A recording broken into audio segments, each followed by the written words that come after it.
विशिष्ट महर्षि और प्रभु रामचंद्र जी का ज्ञानमयी संवाद सुनते हैं द आर्ट ऑफ लिविंग के फैकल्टी स्वामी वैशंपायन जी की वाणी से। अगर आपने अभी तक इस चैनल को सब्सक्राइब नहीं किया है तो इसे जरूर सब्सक्राइब करें और सब्सक्राइब करने के बाद बेल आइकन को भी जरूर दबाएं। जय गुरुदेव। योग वशिष्ठ के अगले एपिसोड में आप सबका बहुत बहुत स्वागत है। पिछले एपिसोड में रानी चुड़ाला जो ब्राह्मण का रूप लेके आई है, वह राजा शिखिध्वज को बहुत गहरी गुह्यतम बातें समझाने की चेष्टा कर रही है। वो हाथी का जो उदाहरण उन्होंने दिया वो बहुत ही सुंदर तरीके से राजा शिखिध्वज को समझा रही थी कि तुम ही वह हाथी हो। एक पिंजड़े को तोड़कर फिर दूसरे पिंजड़े में महावत के वजह से बंध गए हो, गड्ढे में गिर चुके हो। वह महावत अज्ञानता के अलावा और कुछ नहीं है, मूर्खता के अलावा और कुछ नहीं है। वही कहानी को आगे बढ़ाते हैं। शिखिध्वज ने कहा, मैंने राज्य, महल, देश और अपनी पत्नी का भी त्याग किया है। फिर आप कैसे सोचते हो कि मैंने सब कुछ त्याग नहीं किया? अब राजा शिखिध्वज कहता है, आप कैसे कहते हो मैंने सब कुछ तो छोड़ा, राज्य का त्याग किया, राज्य का त्याग किया, महल का, देश का, पत्नी का, परिवार का त्याग किया, और फिर भी आपको लगता है मैंने कुछ त्याग नहीं किया? ऐसे कैसे? तो ब्राह्मण चौड़ाला ने उत्तर दिया, हे राजा, धन, पत्नी, महल, राज्य, भूमि, छत्र और आपके बंधु बांधव आपके नहीं है। क्या सुंदर ये एक विचार है, नहीं लगता? क्या कह रहे ब्राह्मण चुड़ाला? आप कह रहे हो ना मैंने राज्य का, महल का, पत्नी का, परिवार का, सबका, महल, देश का, सबका त्याग किया। तो रानी चुड़ाला आप कह रही है, हे राजा, धन, पत्नी, महल, राज्य, धन भी तुम्हारा नहीं है। कैसे कह सकते हो तुम्हारा है? किसी और के पास था, कुछ समय के लिए तुम्हारे पास है। धन तुम्हारा नहीं है, राज्य तुम्हारा नहीं है, आज के पहले वो तुम्हारे पास नहीं था, तुम्हारे जन्म होने से पहले भी राज्य था, तुम्हारे मरने के बाद भी रहेगा, तो तुम्हारा कैसे हुआ? पत्नी, राज्य तुम्हारा नहीं है, महल तुम्हारा नहीं है, महल का तुमने शायद निर्माण किया होगा, तो इसका मतलब पहले तुम्हारे पास नहीं था, अब है, इसके बाद तुम्हारे पास नहीं रहेगा। तो तुम मीरा है जो कह रहे हो वो वास्तविकता तुम्हारा है क्या? नहीं है। छत्र, आपके बंधु बांधव भी आपके नहीं है। जो परिवार की बात आप कर रहे हो, बंधु बांधव, कोई आपका नहीं है। उन्हें छोड़ देने से पूर्ण परित्याग या वैराग्य नहीं होता। जो वास्तविकता में आपके नहीं है, उनको त्याग देने से, उनको परित्याग करने से उसको वैराग्य नहीं कहा जाता, क्योंकि वो वैसे भी आपके नहीं थे और न रहने वाले थे।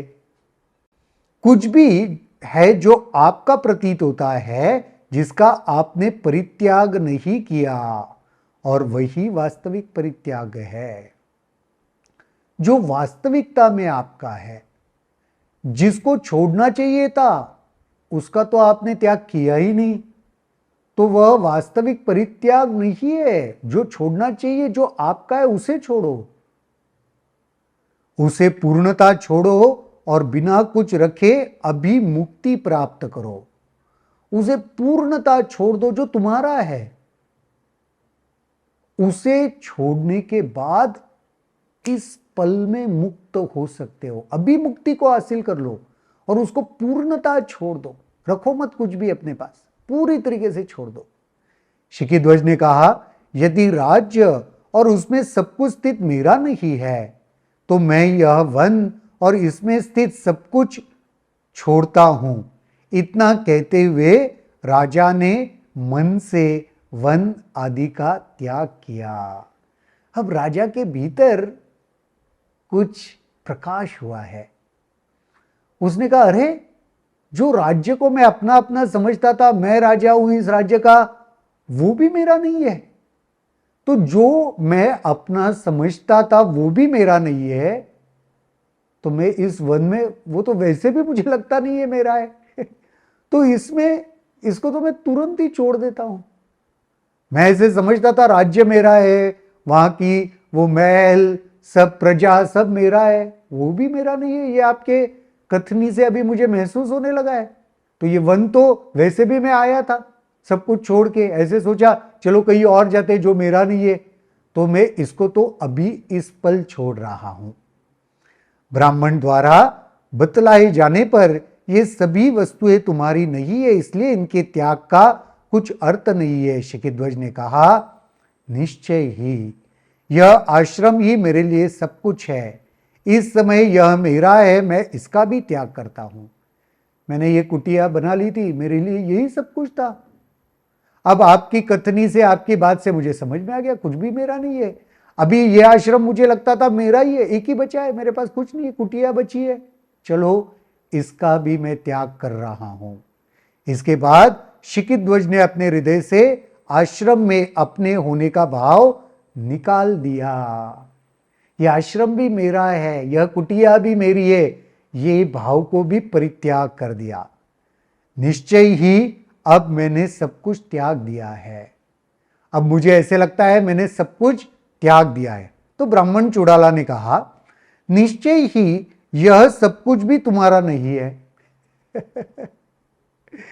अब रानी चुड़ाला और क्या कह रही है, ये तुमने त्याग कर दिया, बहुत ठीक किया, लेकिन आपको बताऊं ये भी तुम्हारा नहीं था। जैसे राज्य तुम्हारा नहीं था ना, ये कुटिया भी तुम्हारी नहीं थी, ये वन भी तुम्हारा नहीं था, तो इसको त्याग करना भी कुछ नहीं है। फिर तुम इन्हें कैसे छोड़ रहे हो? कुछ और है जिसे तुमने छोड़ा नहीं, वही महत्वपूर्ण है, उसे छोड़ दो और दुख से मुक्ति प्राप्त कर लो। अब जो तुम्हारा है ही नहीं उसको तुम कह रहे हो मैंने छोड़ दिया। अरे जो तुम्हारा है नहीं उसको कैसे छोड़ सकते हो? छोड़ना मुमकिन नहीं है उसको। तुम्हारा जो है वो कुछ और है, उसको छोड़ो, तब जाके वह मुक्ति को, परम आनंद को प्राप्त कर लोगे और उसके बाद कभी भी दुख तुम्हें छू नहीं पाएगा। शिखिध्वज ने कहा, यदि ये दोनों मेरे नहीं तो मैं अपना दंड, मृगशाला, कुटिया आदि भी छोड़ देता हूं। अच्छा, ये वन, ये कुटिया मेरा नहीं है तो ठीक है, फिर मेरा क्या है? जिस मृग जिन के ऊपर, मृग के उस चर्म के ऊपर मैं बैठा हूं, आसन मेरा दंड जो है, कमंडल हुए, इस सबको मैं छोड़ देता हूं। ये तो मेरा है, इसको मैं छोड़ रहा हूं। वशिष्ठ ने कहा, इतना कहकर वो अपने आसन से उठ खड़ा हुआ। उसने कुटिया में सारा सामान निकाला और उसे आग के हवाले कर दिया। ऐसे कहके वह तुरंत उठ गया, सब कुटिया का सामान निकाला और उसमें उसे अग्नि में स्वाहा कर दिया। उसने भाला फेंकते हुए कहा, अब मैं भ्रम से मुक्त हूं, मंत्र का जप ही पवित्र है, इसलिए तुम्हारी मुझे आवश्यकता नहीं। उसने मृगशाला को भी अग्नि में झोंक दिया। अब उसको लगा कि ये जो मैं आसन में बैठ के, ये भी कुछ आवश्यकता नहीं, ये भी मेरा नहीं है, मंत्र का जप भी पवित्र है, अब मुझे कुछ नहीं चाहिए, ये भी अग्नि में स्वाहा। उसने अपने आप से कहा, जिसका भी त्याग करना है उसका तत्क्षण और सदा के लिए त्याग करना है, अन्यथा वह फिर फैल जाता है, एकत्र हो जाता है। इसलिए हर वस्तु को सदा के लिए अग्नि के हवाले करता हूं। अगर मैं इसको अभी अग्नि के हवाले नहीं करूंगा तो मन शायद वापस उसको अपने वश में ले लेगा, फिर लगने लगेगा ये मेरा है। तो उससे अच्छा है जब जो मेरा है नहीं उसको तुरंत अग्नि में मैं स्वाहा कर दूंगा, जला दूंगा, कि उसके बाद उसकी मौजूदगी ही नहीं बचेगी। वह मौजूदगी नहीं बचेगी तो फिर मन उस पर हावी नहीं हो पाएगा। बहुत ही इंटरेस्टिंग। ये कहानी में ये एक तरीके से कुछ गुह्यतम रहस्य को ही उजागर कर रहे, नहीं लगता है? जो चीज राजा शिखिध्वज को लग रही है मेरी है, रानी चुड़ाला कह रही है वो तो तुम्हारी है ही नहीं। पहले राज्य सब कुछ उसको अपना लगता था, उसने उसका त्याग कर दिया, वन में आकर रहने लगा, सन्यास का जीवन व्यापन करने लगा, एक कुटिया बना ली, तो उसको लगा चलो मैंने राज्य का तो त्याग कर दिया, महल का, परिवार का त्याग कर दिया, अकेला हूं, यहाँ पे कुटिया में हूं। फिर मन ने कुटिया को अपने भीतर जकड़ लिया, वो अपनी लगने लगी। तो फिर चुड़ाला ने वो कहा, अरे ये कुटिया भी तुम्हारी नहीं, वो भी समझ में आ गया, चलो उसका भी त्याग कर दिया। फिर जो भी बचा है, तो रानी चुड़ाला कह रहे, नहीं नहीं नहीं नहीं, कुटिया का त्याग करके, वन का त्याग करके भी अभी त्याग नहीं हुआ है, अभी भी जो तुम्हारा है उसको छोड़ना पड़ेगा। तो अब राजा को लगा, अरे क्या भी मेरे पास बचा है, तो जिस आसन पे मैं बैठता हूं वो मेरे पास बचा है, वो कमंडलू मेरे पास है, वो दंड मेरे पास है, भाला मेरे पास है, वन मेरे तो अभी कुछ नहीं चाहिए, मैं बस जप करता रहूंगा, ये भी सब अग्नि में जाने दो। जो जो मुझे मेरा मेरा लग रहा है वो मैं सब अग्नि में जला के खाक कर दूंगा, ताकि इस सब से मैं परित्याग में चला जाऊं ना, वैराग्य में चला जाऊं, उस मेरा है इस भावना से बाहर निकल आओ। क्या राजा ने जो जो अभी त्याग किया है इस कहानी में, क्या वह सफिशिएंट है? देखते हैं आज की कहानी में, तो यहीं पर रुकते हैं। इस कहानी को बहुत दिलचस्प मोड़ यह कहानी ले रहा है, अगले एपिसोड में देखते हैं और क्या होता है। तब तक के लिए जय गुरुदेव। अगर आपके इस वीडियो को लेकर कुछ सवाल हैं तो कमेंट सेक्शन में जरूर लिखें, जिसके ऊपर हम आने वाले वीडियोस में चर्चा करेंगे।